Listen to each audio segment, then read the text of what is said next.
Hi friends, welcome to Arun'scircle. இன்றைக்கி நம்ம சேனலில் என்ன பார்க்க போகிறோம் அப்படின்னா ரீசெண்டாக கோவில்பட்டி போயிருந்தோம். கோவில்பட்டி எங்கே இருக்குதுன்னு பார்த்தீங்கன்னா தூத்துக்குடி மாவட்டத்தில் இருக்குது. தூத்துக்குடி மாவட்டத்தில் உள்ள ஒரு பெரிய ரெண்டாவது சிட்டி தான் கோவில்பட்டி. இந்த கோவில்பட்டியோட ரயில்வே ஸ்டேஷன் எப்படி இருக்குது பார்க்கலாம் அப்படின்ட்டு தான் அங்கே போயிருந்தோம். இதான் ஸ்டேஷனோட என்ட்ரன்ஸ் பார்த்தீங்கன்னா உங்களுக்கு தெரியும் இப்படி இருக்குன்னு. இதெல்லாம் நிறைய மரங்களுடைய நல்லா பசுமையாக இருந்துச்சு. நைட் வியூவில் உள்ளே போனோன்னு பார்த்தீங்கன்னா லெஃப்ட் சைடு எஸ்பிஐ ஏடிஎம் இருந்துச்சு. இதுதான் ஸ்டேஷனோட மெயின் என்ட்ரன்ஸு. ஸ்டேஷனுக்குள்ளே போனோன்னே பார்த்தீங்க அப்படின்னா லெஃப்ட் சைடு வந்து ஸ்டேஷனுடைய அன்ரிசர்வ் டிக்கெட் சிஸ்டம் இருந்துச்சு. அப்புறம் அப்படியே நம்ம வந்து மெயின் பிளாட்ஃபார்முக்கு போயிடலாம் அப்படின்ட்டு பிளாட்ஃபார்முக்கு போனோம். இதான் நம்பர் பிளாட்ஃபார்ம் நம்பர் 1 தான் இப்போ வந்து நான் அந்த வீடியோ எடுத்துக்கிட்டு இருக்கேன். பிளாட்ஃபார்ம் ரொம்பவே க்ளீனாக இருந்துச்சு. இங்கே ஒரு கடை இருந்துச்சு. என்ன கடை தெரியுது அப்படின்னு போய் பார்க்கலான்ட்டு போனோம். பக்கத்தில் பார்த்தா 1 ஸ்டேஷன் 1 ப்ராடக்ட் இருந்துச்சு. அதாவது எந்தெந்த ஊரில் என்னென்ன ஃபேமஸோ அதெல்லாம் அந்த ஸ்டேஷனில் விற்கலாம் அப்படின்னு ஒரு கடை வச்சுருந்தாங்க. இங்கே வந்து கடலை மிட்டாய் ஃபேமஸுங்கிறதுனால கடலை மிட்டாய் கடை இருந்துச்சு. இப்போ நம்ம வந்து டேன் பண்ணி பார்க்குறோம். பிளாட்ஃபார்மோட மொத்த வியூவுமே நமக்கு தெரியுது. பிளாட்ஃபார்ம் ரொம்பவே நீட்டாக இருக்குது, குப்பையும் இல்லாமல் ரொம்ப அழகாக இருக்குது.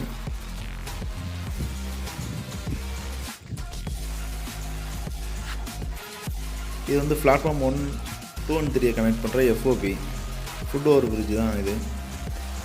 ஸோ அப்படியே நெக்ஸ்ட்டு கடந்து கிராஸ் பண்ணி போகலாம் அப்படின்னு பார்த்தா லெஃப்ட் சைடு பார்த்தா ஒரு பெரிய ஹால் இருந்துச்சு. உள்ளே போய் பார்த்தா யாருமே இல்லை. சரி அப்புறம் உள்ளே போய் தான் பார்ப்போமே அப்படின்ட்டு நாங்கள் உள்ளே போனோம். உள்ளே போய் பார்த்தா பேசஞ்சர்ஸ் வெயிட்டிங் ரூமு, சேர்ஸ் தான் நிறையா இருந்துச்சு. தவிர சேரில் யாருமே உட்கார்றதுக்கு ஆள் இல்லை. ஒரு ஃப்ரீயான ஒரு ரயில்வே ஸ்டேஷன் அப்படிங்கிற மாதிரி இருந்துச்சு. அப்புறம் அப்படியே நடந்துட்டு போனால் ரயில்வேயோட அஃபீஷியல்ஸாக இருந்துச்சு. அங்கே ஒரு பக்கத்தில் ஒரு புது பில்டிங் தெரிஞ்சு. இது புது பில்டிங் நல்லா இருக்கே அப்படின்னு பக்கத்தில் பார்க்கலாம் பார்த்தா அங்கே போய் பார்த்தா SM room, electrical room, signal room அந்த மாதிரி பல ரூம்ஸாக இருந்துச்சு. அஃபீஷியல் பில்டிங்ஸாக இருந்துச்சு.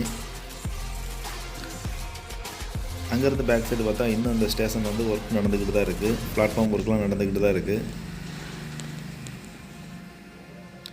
அப்படியே லெஃப்ட் சைடு நம்ம திரும்பி பார்த்தோம் அப்படின்னா தூரத்தில் ஒரு இன்ஜின் வந்துக்கிட்டு இருக்க மாதிரி தெரிஞ்சு. லைட் பவர் வச்சு பார்த்தோம். சரி என்ன ட்ரெயின் தான் பார்த்துடலாமே அப்படின்ட்டு நாங்கள் வெயிட் பண்ணிக்கிட்டு இருந்தோம்.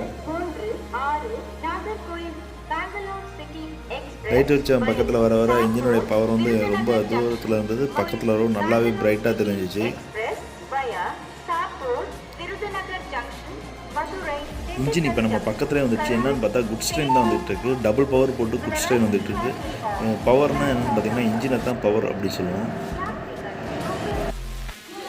இப்போ FOPலேருந்து தான் நம்ம அடுத்த பிளாக் பார்க்க போகிறோம்.